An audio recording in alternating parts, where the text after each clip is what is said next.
আসলে আমি বুঝতে পারি না আমি কি দেখতে খুব খারাপ? আমাকে দেখলে তুমি বিরক্ত বোধ করো কেন? কারণটা তোমাকে হাজারবারও বলেছি। আর তুমি ভালো করে জানো আমি বিবাহিত। একটা পুরুষ চাইলে ৩-৪টা বিয়ে করতে পারে। আমি তেমন পুরুষ না। আমি তো জানি তুমি তেমন পুরুষ না। সেজন্যই তো তোমাকে আমার আরো বেশি ভালো লাগে। দেখো রাফি, আমার এই ধরনের বেহায়াপনা একদম পছন্দ না। তোমার বাবা আমার বাবার বন্ধু বলে আমি এখনো তোমাকে অপমান করছি না।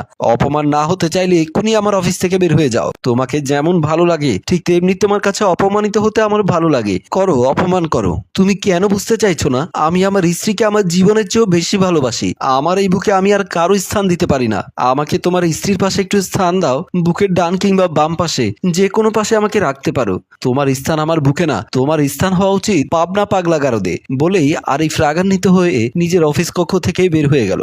রাফি মুচকি মুচকি হাসতে হাসতে মনে মনে বলল, যতই অবহেলা করো তোমাকে আমার চাই চাই। অফিস কক্ষ থেকে বের হতেই রাফির বাবা মোমিনুদ্দিনের সাথে দেখা হয়ে গেল। মোমিনুদ্দিন হাসি মুখে বলল, কি ব্যাপার বাবা, তোমাকে চিন্তিত মনে হচ্ছে?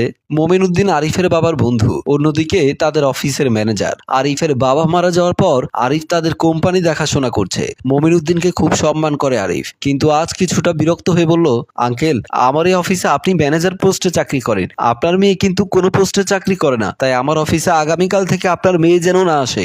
বলেই অফিস থেকে বের হয়ে গেল। মোমিনুদ্দিন আরিফের মুখে এমন কথা শুনে অবাক হয়ে গেল। এমন সময় রাফি আরিফের অফিস কক্ষ থেকে বের হয়ে তার বাবার পাশে দাঁড়িয়ে বলল, কি হয়েছে আব্বু, তুমি এমন হা করে ওদিকে তাকিয়ে আছো কেন? তুই কখন এসেছিস? এই তো কিছু সময় আগে আসলাম। তোকে আর দু চোখেও দেখতে পারে না, তারপর ওর চারপাশে ঘুরঘুর করিস কেন? আব্বু, তোমাকে তো আমি বলেছি আমি যদি বিয়ে করি তাহলে আরিফকেই করব। আরিফ তো তোকে পছন্দ করে না, তাহলে বিয়ে করবি কিভাবে? যেভাবে বিয়ে হয় সেভাবে বিয়ে করব। আমার মনে হয় এই জন্মে আর সম্ভব নয়। তুই তার চেয়ে চুপচাপ বাড়িতে যা, আর কখনো এই অফিসে আসিস না। আব্বু, আমি হাল ছাড়া মাঝি নই। গভীর সমুদ্রে যখন নেমেছি তখন তীরে আমি পৌঁছাবই। বলেই রাফি অফিস থেকে বের হয়ে গেল। রাফির কথা শুনে মোমিনুদ্দিন মনে মনে বলল, জানি না এই পাগল মেয়ে কি করে। আরিফ মন খারাপ করে বাসার ভেতরে প্রবেশ করতেই পেছন থেকে এসে আরিফকে জড়িয়ে ধরলো সাথী। আরিফ বলল, ছাড়ো, ভালো লাগছে না। সাথী মুখ বেঁকিয়ে বলল, তোমার ভালো কবে লেগেছিল বলো তো? প্রতিদিনই তো অফিস শেষ করে একই কথাই বলো, ভালো লাগলেই তো বলবো ভালো লাগছে। সব সময় কি শরীরের কন্ডিশন এক থাকে? কি ব্যাপার, তোমার মনটা মনে হয় খারাপ? আমার মন খারাপ হলে তোমার সমস্যা কি? যাও নিজের চরকায় তেল দাও। উত্তেজিত হয়ে আরিফ বেডরুমের দিকে চলে গেল। সাথী ভ্যাবাচাকা খেয়ে গেল আরিফের এমন ব্যবহারে। সে বুঝতে পারছে না হঠাৎ হঠাৎ আরিফের ইদানিংকাল কি হচ্ছে। সাথীও বেডরুমের দিকে চলে গেল। আরিফ বেডরুমের ভেতরে ঢুকে বিছানার কাছে এসে অনুধাবন করতে পারলো, একটু আগে সে সাথীর সাথে যে ব্যবহারটা করেছে সেটা অমানবিক ছিল। এমন সময় সাথী বেডরুমের ভেতরে ঢুকে আরিফের পাশে এসে দাঁড়িয়ে বলল, অনেকদিন বাইরে ফুচকা খেতে যায় না, আজকে কি আমাকে ফুচকা খেতে নিয়ে যাবে? সাথীর মুখে এমন কথা শুনে আরিফ উল্টো ভ্যাবাচাকা খেয়ে গেল। অবাক হয়ে সাথীর দিকে তাকিয়ে আছে। মনে মনে ভাবলো, একটু আগে যে মেয়ের সাথে উত্তেজিত হয়ে কথা বললাম সে কিনা আমার কাছে ফুচকা খেতে চাইছে। কি হলো, কথা বলছো না কেন? আমি ফুচকা খাবো, চলো আমাকে নিয়ে এখন ফুচকা খেতে হবে। আরিফ মুচকি হেসে সাথীকে বুকের সাথে জড়িয়ে ধরে বলল, আসলে তোমার মতো জীবন সঙ্গী পাওয়া ভাগ্যের ব্যাপার। সে নিজেই হাসতে জানে, তার প্রিয় মানুষটাকে হাসাতে জানে। আমি বুঝি আর কিছুই জানি না। জানো, ভালোবাসতে জানো, ভালোবাসা উজাড় করে নিতে জানো। বলেই দুজন খুনসুটিতে মেতে উঠল। রাফি বাসার ভেতরে প্রবেশ করতেই তার মা মর্জিনা বেগম দৌড়ে এসে রাফির সামনে দাঁড়িয়ে বলল, কত দূর কি করলি? আম্মা, এই ছেলে খুবই ডেঞ্জারাস। ওকে চরিত্রহীন বানানো খুবই কঠিন, কারণ ও পুরুষ কিনা সেটাই তো আমি মাঝে মাঝে চিন্তা করি। কি সব উল্টোপাল্টা কথা বলছিস? ওর ঘরে সুন্দরী বউ আছে, ও পুরুষ না হলে বিয়ে করেছে কিভাবে? আম্মা, তুমি বুঝতে পারছো না, আমি যেভাবে হেলে দুলে ওর উপর পড়ছি, যে কোনো পুরুষ আমাকে দেখে, আমার সৌন্দর্য দেখে এতদিনে পাগল হয়ে যেত, কিন্তু ওকে তো আমি পাগল করতে পারছি না। ওকে তোর পাগল করতে হবে। ওর বাবার বিশাল সম্পত্তি, ও যদি প্রেম করে বিয়ে না করতো তাহলে আগে ওর বউ বানিয়ে তোকে আমি ওই বাড়িতে পাঠাতাম। কিন্তু এখনো সমস্যা নেই, তোকে এখন দ্বিতীয় বউ বানিয়ে ওর বাড়িতে পাঠাবো। ওই সম্পর্কের অর্ধেক ভাগ আমি তোর নামে লিখে নিতে চাই। আম্মা, আব্বু তো আমাদের কোনো সহযোগিতা করছে না। তোর আব্বুর মতো গর্ধব গাধা দিয়ে জীবনে কিচ্ছু হয় না, আর হবেও না। তাহলে এখন কি করব বলো? আমার কাছে শেষ একটা বুদ্ধি আছে।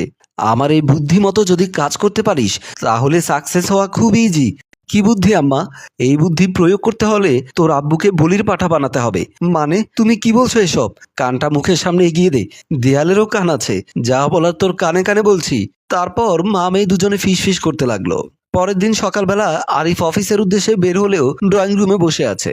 সাথী ড্রয়িং রুমে ঢুকেই আরিফের পাশে এসে দাঁড়িয়ে বলল, কি ব্যাপার, তুমি না অফিসে যাওয়ার জন্য বের হলে, ড্রয়িং রুমে বসে আছো কেন? আসলে আজকে আমাদের গাজীপুরের ফ্যাক্টরিতে ভিজিটে যাওয়ার কথা, কিন্তু ম্যানেজার সাহেব আমার ফোন রিসিভ করছে না। ব্যাপারটা বুঝতে পারলাম না, কোনো সমস্যা হয়েছে হয়তো। ওনাকে নিয়েই গাজীপুর যাওয়ার কথা, কাগজপত্রগুলো সব ওনার কাছে। এখন আমি কি করব? আচ্ছা, আবারও কল দাও। আরিফ আবারও কল দিল। এবার কলটা রিসিভ করলো মর্জিনা বেগম। কলটা রিসিভ করে কাঁদো কাঁদো গলায় বলল, বাবা, তোমার আঙ্কেল তো বিছানা থেকে উঠতে পারছে না, রাতে প্রচন্ড জ্বর এসেছে। কি বলেন? হঠাৎ জ্বর আসলো? মানুষ তো হঠাৎই মরে যায়, জ্বর আসাটা তো অস্বাভাবিক কিছু নয়। সেটা ঠিক বলেছেন আন্টি। আচ্ছা, আমি আপনাদের বাসায় আসছি। কলটা কেটে দিয়ে আরিফ বলল, আঙ্কেল নাকি খুব অসুস্থ, এখন তার বাসা থেকে ফাইলগুলো নিয়ে তারপর আমাকে একাই গাজীপুর যেতে হবে। অফিসিয়াল জরুরি বিষয় হলে কষ্ট তো করতেই হবে আরিফ সাহেব। বলে হাসি দিয়ে সাথী বাসার ভেতরে চলে গেল। আরিফও হাসি মুখে বাসা থেকে বের হয়ে গেল। আরিফ মমিন উদ্দিনের বাসার ভেতরে প্রবেশ করতেই পেছন থেকে মর্জিনা বেগম লাঠি দিয়ে সজোরে আঘাত করলো আরিফের মাথায়। আরিফ মাথায় হাত দিয়ে চিৎকার দিয়ে বেহুশ হয়ে ফ্লোরে পড়ে গেল। আরিফের চিৎকার শুনে রাফি দৌড়ে এসে মর্জিনা বেগমের পাশে দাঁড়িয়ে বলল, একেবারে মেরে ফেলোনি তো? আরে, এই আঘাতে মরেনি, বেহুশ হয়েছে মাত্র। এখন আমি তোকে যা যা বলেছি তেমন ভাবে কাজগুলো কর। শুরু হয়ে যাক দ্বিতীয় অধ্যায়। মা মেয়ে হাহা করে হেসে উঠল। আরিফের শার্ট খোলা, বেহুশ অবস্থায় শুয়ে আছে বিছানার উপরে। রাফি আরিফের বুক থেকে মাথাটা সরিয়ে তার মাকে ডাক দিয়ে বলল, আম্মা, ভিডিওগুলো ভালো করে করেছো তো?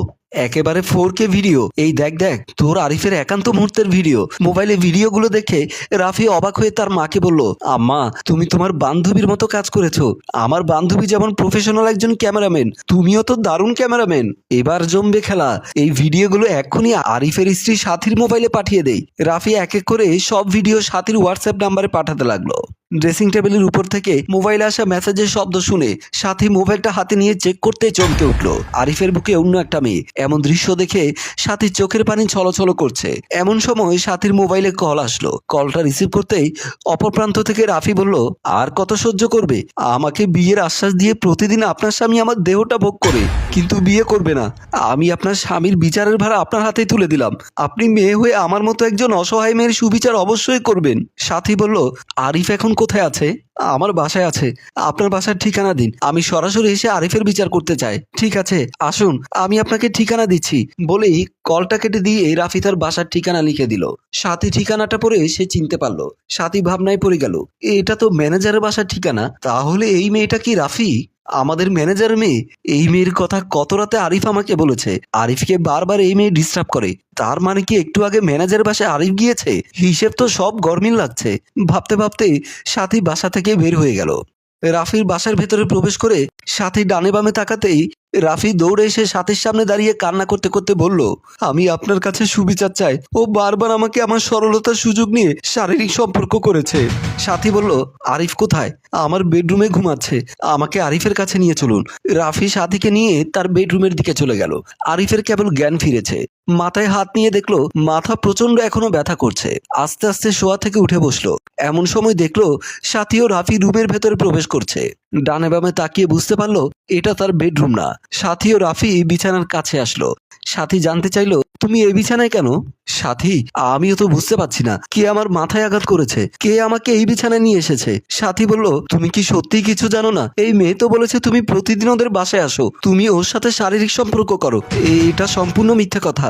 আমি ওদের বাসায় এসেছিলাম আমার ফাইল নিতে, কিন্তু আমি ওদের বাসায় ঢুকতেই পেছন থেকে কে যেন আমার মাথায় আঘাত করেছে। তারপর আর আমার কিছুই মনে নেই। এমন সময় মর্জিনা বেগমের চিৎকার ভেসে আসলো সবার কানে। রাফি তার মায়ের চিৎকার শুনে দৌড়ে রুম থেকে বের হয়ে গেল।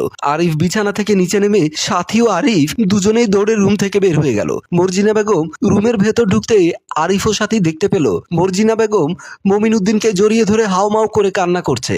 রাফিও পাশে বসে কান্না করতে করতে বলল, আম্মা, আব্বু কিভাবে মারা গেল? আমি তোর আব্বুকে অতিরিক্ত ঘুমের ওষুধ খাইয়ে দিয়েছিলাম মা। সে ওষুধের কারণে আর তার ঘুম ভাঙলো না, চিরদিনের মতো ঘুমিয়ে পড়েছে। আরিফ ও সাথী বিছানার কাছে এসে আরিফ জানতে চাইলো, মুমিন আঙ্কেলকে ঘুমের ওষুধ খাইয়েছেন কেন? বাবা, তোমাকে ফাঁসাতে গিয়ে আমি আমার স্বামীকে হারালাম। সাথী বলল, কেন ফাঁসাতে চেয়েছেন? আমার মেয়ের সুখের জন্য ফাঁসাতে চেয়েছিলাম। রাফিকে আরিফের দ্বিতীয় স্ত্রী বানাতে চেয়েছিলাম, কিন্তু আমি মেয়ের সুখের কথা চিন্তা করে আজ আমি বিধবা হয়ে গেলাম। বলেই হাউমাউ করে কান্না করতে লাগলো। রাফি কান্না করতে করতে বলল, সাথী, আমাকে তুমি মাফ করে দিও। তোমার মোবাইলে যত ভিডিও আছে সব মিথ্যে বানোয়াট, আর যা কিছু করেছি মায়ের বুদ্ধিতে করেছি। মায়ের কুবুদ্ধিতে করেছি, শেষ পর্যন্ত আমার বাবাকে হারাতে হলো। আরিফ বলল, একেই বলে অতি লোভে তাঁতি নষ্ট।